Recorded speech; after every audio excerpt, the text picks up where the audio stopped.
College में गर्मियों की छुट्टियां होने पर राधिका और रोहन अपने दोस्त मनोज और शिल्पा के साथ परिवार के पुराने फार्म हाउस पर घूमने जाने का प्लान बनाते हैं।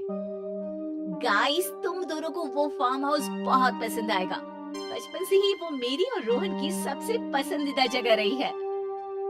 पर मैंने तो इतने सालों में तुम्हारे मुंह से कभी फार्म हाउस का नाम तक नहीं सुना। बचपन में फार्म हाउस जाते थे, लेकिन फिर अचानक सबने वहां जाना बंद कर दिया और वजह कभी किसी ने बताई नहीं। पर अब हम चारों मिलकर वहां धमाल करेंगे।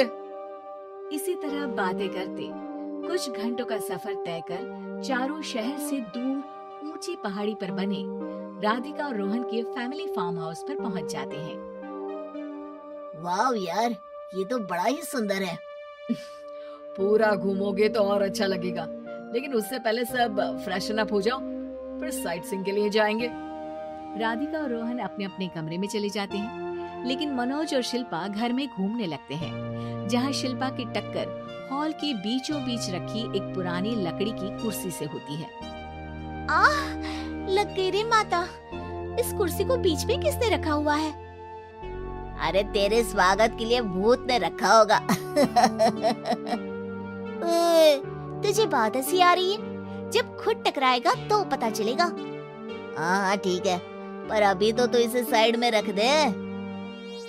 शिल्पा कुर्सी को एक कोने में रख देती है और वो दोनों भी अपने कमरे में चले जाते हैं, जिसकी थोड़ी देर बाद चारों बाहर घूमने निकल जाते हैं। इसी तरह रात हो जाती है। फार्म हाउस में वापस आकर वे लोग सीधा सोने चले जाते हैं। आधी रात को मनोज की नींद खुलती है। बड़ी तेज प्यास लगी है, पानी साथ लेकर सोना चाहिए था। अब रसोई तक जाना पड़ेगा। मनोज आंखें मलते हुए कमरे से हॉल में आता है और अचानक रास्ते में रखी कुर्सी से टकराकर जमीन पर गिर जाता है। अरे मर गया रे दादा, शिल्पा सही बोल रही थी, बड़ी तेज लगती है ये कुर्सी तो। पर इसे दोबारा बीच में किसने रखा? मनोज एक बार फिर उस लकड़ी की कुर्सी को कोने में रख पानी पीकर कमरे में चला जाता है। अगली सुबह जैसे ही चारों की नींद खुलती है तो उन्हें अपने बेड के पास साइड टेबल पर चाय का कप रखा मिलता है, जिसे देख वो खुशी खुशी चाय पीकर तैयार होकर कुछ देर बाद हॉल में मिलते हैं। थैंक यू यार राधिका, मुझे नहीं पता था कि तू इतनी अच्छी चाय बनाती है। वैसे मुझे उस बेड टी की बहुत जरूरत थी। ये और चाय, अरे इसे तो पानी तक उबालना नहीं आता। मतलब तूने हमारे लिए चाय बनाई क्या दोस्त? अरे चल पागल है क्या, इतना भी प्यार नहीं है मुझे कि तुम्हारे लिए बेड टी बनाऊं। चाय पर ये चर्चा करते हुए मनोज जैसे ही पीछे मुड़ता है तो एक बार फिर लकड़ी की पुरानी कुर्सी से टकराकर उस पर गिर जाता है। हाय रब्बा, अरे चाय छोड़ो, पहले ये बताओ कि इसे बार बार बीच में कौन रखता है? कल रात ही मैंने इसे साइड किया था। तुम पहले ये बताओ कि चाय किसने बनाई थी?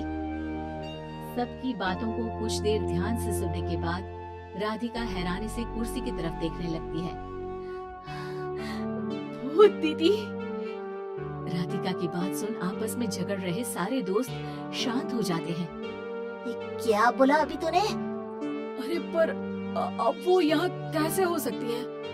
क्यों नहीं हो सकती? हमने यहाँ आना छोड़ा था, पर उन्होंने तो घर नहीं छोड़ा ना।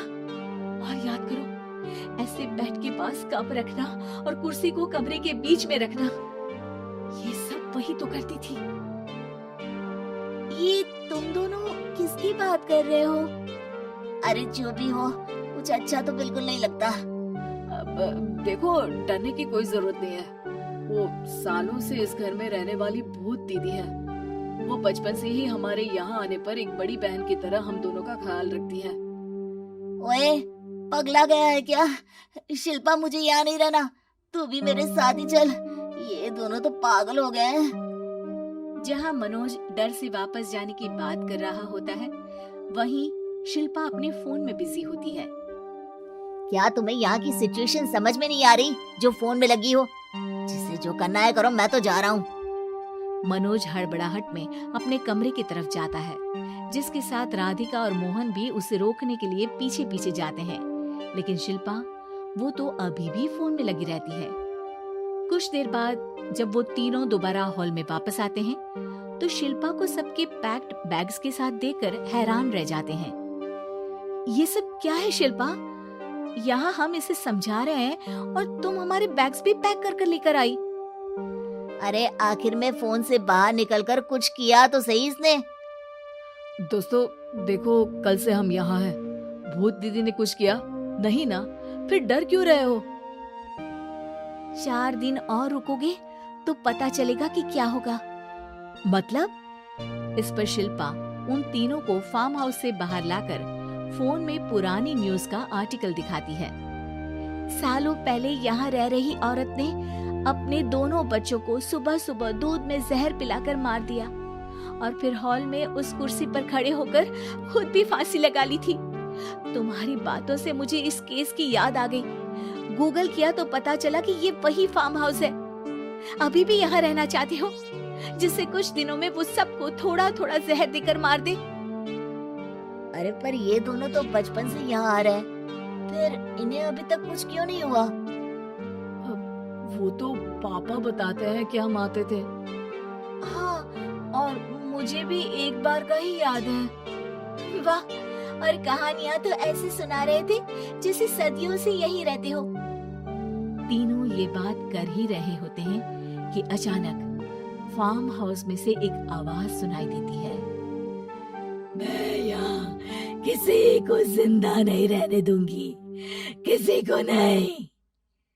बस ये सुनने की देर ही होती है कि चारों डर से कांपते हुए तुरंत कार में बैठकर वहां से भाग जाते हैं।